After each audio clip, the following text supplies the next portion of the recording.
Tom Brady is arguably the greatest football player to ever touch a football field. He put together an incredible 23-year career in the NFL and retired as one of the most decorated players of all time. Despite being one of the most talked about players in the entire NFL throughout his playing days, there are still many things most people do not know about the greatest of all time. Today, we will take a deep dive through the life of Tom Brady from childhood through both of his retirements. Tom Brady was born on August 3, 1977, to Galen and Thomas Brady. He grew up in San Mateo, California, with his parents and three sisters, Nancy, Julie, and Maureen. Thomas worked at an insurance firm, while Galen was a flight attendant. Tom credits his historic competitive spirit to his sisters who played softball, soccer, and baseball. Along with his drive for competition, he also took after his sisters by playing a multitude of sports. Along with football, he also took a strong liking to baseball. Despite going on to be the best quarterback of all time, Tom never played organized football until his freshman year of high school at Junipero Serra High School, an all-boys Catholic school. Although he did not play the sport until high school, he grew up loving the game and following his hometown, San Francisco 49ers. He was deeply inspired to play the game by Joe Montana, both on and off the field. At the time, Montana was the best in the game, and until Brady would go on to have his all-time career, he was regarded as the best player in football history.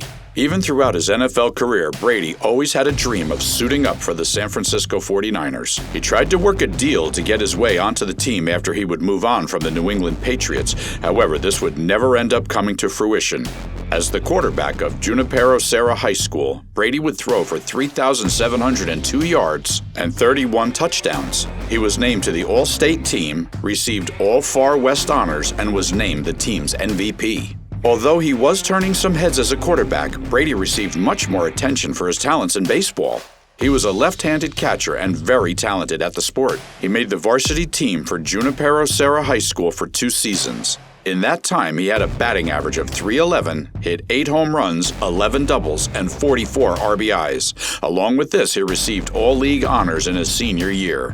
As a quarterback, Brady flew criminally under the radar as a recruit. He played before a time when college teams had multiple scouts that could scope out the best talent around the country.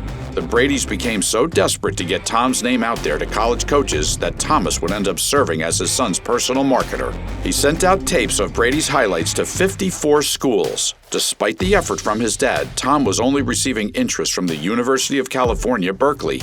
By this time, Brady had a list of 5 schools that he intended on going to, those being Illinois, Michigan, UCLA, USC, and California, Berkeley. Brady would end up deciding to take his talents to the University of Michigan, however. Just as he had to claw his way to getting an offer, he would also have to give everything he had to get time on the field. Although he would end up deciding to pursue a career in football, Brady could have had a much easier path of playing after high school if he had chosen to play baseball. However, this was never an option for Tom. Despite him making it very clear that he was going to pursue football, Brady was still drafted by the Montreal Expos in the 18th round of the MLB draft in 1995. With Brady turning down an MLB contract with the Expos, there was nothing left to pursue but a career in football. This would be a very uphill battle. During his first 2 seasons at Michigan, he would only throw for a combined 20 passes, completing 15 of them for 129 yards, no touchdowns, and 1 interception. With Brian Griese finally graduating after Brady's sophomore year, it was his time to shine, and shine he did. In his 12 starts with the Maize and Blue, he would throw for 2,427 yards, 14 touchdowns, and 10 interceptions. He led Michigan to a 10-3 record, and they finished the season ranked as the 16th best team in the country. Although he put together a very impressive season, finishing 4th in the Big Ten in passing yards and passing touchdowns, he would once again have to fight for his starting spot in his senior year. Michigan would bring in a highly touted recruit that had the hearts of the fans, being a hometown hero. This would lead Brady to splitting snaps with the freshman despite being one of the top quarterbacks in his conference in the previous season. While this would have been enough for many college kids to fold under the pressure, Brady once again put his head down and went to work. He continued to outplay Drew Henson game after game until he once again won the title of full-time starter. As a result of being forced to share snaps, Brady's passing yards took a hit, dropping to 2,217. However, he would throw for more touchdowns, 16, and less interceptions, 6, than his junior year. He would once again finish fourth in the Big Ten in passing yards, but would slip to fifth in passing touchdowns. However, he would finish off his college career as the most efficient quarterback in his conference. Brady being forced to split carries with a freshman not only hurt his stats, but also had negative effects on his draft status. Renowned draft analyst Mel Kiper Jr. gave Brady a fifth-round grade and ranked him as the 10th best quarterback in the 2000 draft class. He listed some pros as smart, big game signal caller, efficient, stands tall in the pocket, works through progressions well, and that he threw an accurate ball, while some weaknesses included lacking mobility, not being the total package, and lacking athleticism.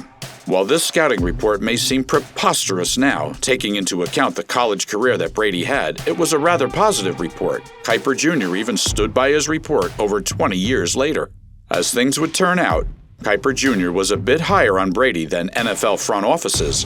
While Brady would only be the 7th quarterback off the board, he would slide to the end of the 6th round. He was selected by the New England Patriots in the 6th round with a 199th overall pick of the 2000 NFL Draft. At certain points in the NFL's history, players drafted in late rounds like Brady have had odds as low as 30 to 35% of even making a team's roster, let alone building a career like Tom's. The NFL was no different than his college career starting off. He was forced to begin as a backup and claw his way up to making a mark. In his rookie season, he only threw 3 passes, completing 1 for 6 yards. Despite the less-than-promising start, Bill Belichick and the Patriots coaching staff noticed the work ethic that Tom possessed and decided to keep him on the roster through his 2nd season. This move would end up paying off for both sides and would create arguably one of the greatest dynasties in the history of the league. In his 2nd season in the NFL, Brady's time would come after previous starter Drew Bledsoe would go down with a season-ending injury in Week 2. Despite only having 3 passes as a professional under his belt, Tom stepped up to the plate as he always does. He led New England to an 11-3 record, throwing for 2,843 yards, 18 touchdowns, and 12 interceptions. While this would end up going on to be arguably the weakest season of his career, Brady would be named to his first Pro Bowl. This would continue into the postseason. Although Brady did not set teams ablaze through the air, he played an efficient game and did exactly what New England needed to do to win games. In 3 games, he would throw for 572 yards, 1 touchdown, and 1 interception. Despite the run-of-the-mill starts, it was enough for Tom to lead the Patriots to a Super Bowl, his first of 6 with the Patriots. Although they missed the playoffs in 2002, they would return in 2003 and 2004, winning the Super Bowl in both seasons. After a long stint of missing out on the Lombardi, Brady and the Pats would once again win it all in 2014. The GOAT would win his final 2 rings in New England in 2016 and 2018. After winning 6 rings with the Patriots, Brady felt as if he had earned the right to have a real voice in the organizational decisions. However, that was not the Patriot way. Along with this, despite the incredible career and stats that Brady had put together in his 17 years with the team, narratives were being pushed that he could not win without Belichick's guidance. All of this culminated in Brady seeking a new team where he could win on his own. He would finish his stint with the Patriots with one of the most impressive 20-year stretches we have ever seen. In his 20 years with New England, Brady threw for 74,571 yards, 549 touchdowns, and 179 interceptions. Along with this, he was named to the Pro Bowl 14 times, the All-Pro First Team 3 times, and the All-Pro Second Team 3 times, the Comeback Player of the Year once, and MVP 3 times. In the postseason, he threw for 11,388 yards, 73 touchdowns, and 35 interceptions. Along with this, he won 6 rings with New England and was named as Super Bowl MVP 4 times. Brady would spend the final 3 years of his career with the Tampa Bay Buccaneers. They were an organization that allowed him to run the show and give him exactly what he had desired through the final few years in New England. He had brought in some of his best friends in the league, Rob Gronkowski and Antonio Brown, to join him in Tampa Bay. In the 3 years with the Buccaneers, Brady would throw for 14,643 yards, 108 touchdowns, and 33 interceptions. He received 1 Pro Bowl nomination and was named to the All-Pro Second Team once. He led the Buccaneers to an enormous upset in the Super Bowl over the Kansas City Chiefs in 2020. Many thought that this would be a passing of the torch moment where Patrick Mahomes took over the league. However, Brady proved that he had 1 more left in him and took down Kansas City by a final score of 31-9.